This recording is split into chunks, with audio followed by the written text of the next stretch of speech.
Hello, welcome back to Ginger Hub. ഇന്നത്തെ recipe കുട്ടികൾക്കും മുതിർന്നവർക്കും ഒരുപോലെ ഇഷ്ടപ്പെടുന്ന ബനാന പാൻകേക്സ് ആണ്. ഒരു മിക്സിയുടെ ജാറിലേക്ക് ഒരു റോബസ്റ്റ പഴം ചേർത്ത് കൊടുക്കാം. ഒരു റോബസ്റ്റ പഴവും 2 ചെറുപഴവും ഉണ്ടെങ്കിൽ എളുപ്പത്തിൽ തന്നെ പാൻകേക്ക് ഉണ്ടാക്കിയെടുക്കാം. അപ്പോൾ ഈ പാൻകേക്ക് എങ്ങനെയാണ് ഉണ്ടാക്കുന്നതെന്ന് നോക്കിയാലോ. ഇനി 2 മുട്ട ചേർത്ത് കൊടുക്കാം. ഞാനിവിടെ 1 കപ്പ് അളവിൽ മാവ് എടുക്കുന്നതിന് വേണ്ടി 2 മുട്ടയാണ് ചേർത്തിട്ടുള്ളത്. നിങ്ങളിപ്പോൾ മാവ് ഡബിളായിട്ടാണ് എടുക്കുന്നതെങ്കിൽ മുട്ടയുടെ അളവ് ഡബിളാക്കുക. ചാനൽ ഫസ്റ്റ് ടൈം കാണുന്നവരാണെങ്കിൽ സബ്സ്ക്രൈബ് ചെയ്യാനും അടുത്തുള്ള ബെല്ലൈക്കൻ ക്ലിക്ക് ചെയ്യാനും മറക്കല്ലേ. ബെല്ലൈക്കൻ ക്ലിക്ക് ചെയ്താൽ മാത്രമേ ഞാൻ വീഡിയോസ് ഇടുമ്പോഴത്തേക്ക് നിങ്ങൾക്ക് നോട്ടിഫിക്കേഷൻ കിട്ടത്തുള്ളൂ. ഇനി ഒരു 1/2 കപ്പ് പഞ്ചസാരയും 1/2 കപ്പ് പാലും ചേർത്ത് കൊടുക്കാം. പാൻകേക്കിന് മധുരം അധികം വേണ്ട എന്നുള്ളവർക്ക് 1/2 കപ്പിന് പകരം 1/4 കപ്പ് പഞ്ചസാര ചേർത്താലും മതിയാവും.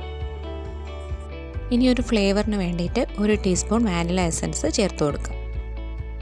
ഇനി ഇതെല്ലാം നന്നായിട്ടൊന്ന് ബ്ലെൻഡ് ചെയ്തെടുക്കാം.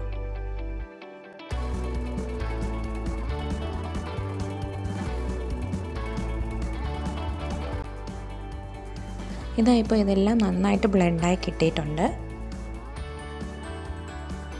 ഇനി ഒരു ബൗളിലേക്ക് 1 കപ്പ് മൈദാമാവ് ചേർത്ത് കൊടുക്കുക. ഞാൻ ഈ ഒരു കപ്പാണ് യൂസ് ചെയ്തിരിക്കുന്നത്. ഈ ഒരു കപ്പിലിൻ്റെ ക്വാണ്ടിറ്റിയിൽ നിന്ന് തന്നെയാണ് പാലിൻ്റെയും പഞ്ചസാരൻ്റെയും അളവ് എടുത്തിട്ടുള്ളത്. അപ്പോൾ നിങ്ങൾ ഏത് കപ്പാണ് യൂസ് ചെയ്യുന്നത് അതേ അളവ് യൂസ് ചെയ്ത് തന്നെ പാലും പഞ്ചസാരയും മാവും ഒക്കെ ആഡ് ചെയ്യുക. ഇനി ഈ മാവിലേക്ക് ബ്ലെൻഡ് ചെയ്ത് വെച്ചേക്കുന്ന മിക്സ്ചർ ചേർത്ത ശേഷം കട്ടകളില്ലാതെ നന്നായിട്ട് തന്നെ ഇളക്കിയെടുക്കുക. സ്പൂണിന് പകരം വിസ്ക് യൂസ് ചെയ്ത് മിക്സ് ചെയ്യാം. പാൻകേക്കിൻ്റെ ബാറ്റർ ദോശമാവിൻ്റെ കൺസിസ്റ്റൻസിയിലാണ് കിട്ടേണ്ടത്. അതുപോലെ തന്നെ പാൻകേക്ക് ചുട്ടെടുക്കുന്ന സമയത്ത് ദോശ പരത്തും പോലെ അധികം പരത്തേണ്ട ആവശ്യമില്ല. ജസ്റ്റ് 1 സ്പൂൺ ഒഴിച്ച ശേഷം കുക്ക് ചെയ്തെടുക്കാവുന്നതാണ്. ഇനി പാന് മീഡിയം ഫ്ലെയിമിലൊന്ന് ചൂടാക്കിയ ശേഷം ഇതിലേക്ക് 1 സ്പൂൺ ബാറ്റർ ഒഴിച്ചു കൊടുക്കാം. നിങ്ങൾക്ക് ഇഷ്ടമുള്ള ഷേപ്പിൽ വലുപ്പത്തിൽ എടുക്കാവുന്നതാണ് പാൻകേക്ക്. ഇനി ഒരു സൈഡൊന്ന് കുക്കായി വരുമ്പോഴേക്കും മറിച്ചിട്ട് കൊടുക്കാം. നോൺ സ്റ്റിക്ക് പാൻ അല്ലാതെ നോർമൽ പാനിലാണ് പാൻകേക്ക് ഉണ്ടാക്കുന്നതെങ്കിൽ 1 സ്പൂൺ ബട്ടർ ഒഴിച്ചു കൊടുക്കാവുന്നതാണ്. പാൻകേക്ക്സ് ഇപ്പോൾ നല്ല ഗോൾഡൻ ബ്രൗൺ കളറിൽ കിട്ടിയിട്ടുണ്ട്.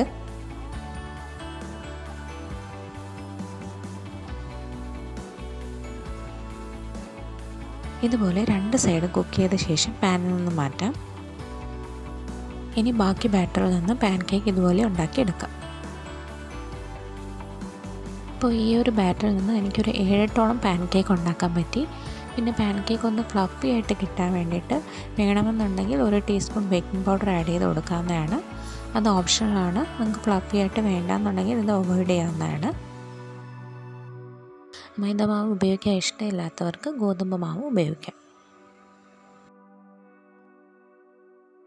ഈ സോഫ്റ്റ് ആൻഡ് ഫ്ലഫി പാൻകേക്ക് ബ്രഞ്ചായിട്ടൊക്കെ സെർവ് ചെയ്യാൻ പറ്റിയ ഒരു ഐറ്റമാണ്. ഇനി ഈ പാൻകേക്ക് സെർവിങ് പ്ലേറ്റിലേക്ക് മാറ്റി ഒന്ന് ഗാർണിഷ് ചെയ്തെടുക്കാം.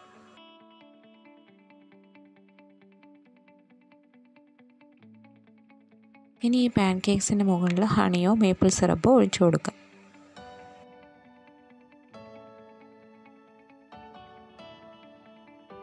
അപ്പോൾ ഇന്നത്തെ റെസിപ്പി എല്ലാവർക്കും ഇഷ്ടമായെന്ന് വിചാരിക്കുന്നു. കുട്ടികൾക്ക് വളരെയധികം ഇഷ്ടപ്പെടുന്ന റെസിപ്പിയാണ്. അപ്പോൾ ഇതെല്ലാവരും ഒന്ന് ട്രൈ ചെയ്ത് നോക്കണം.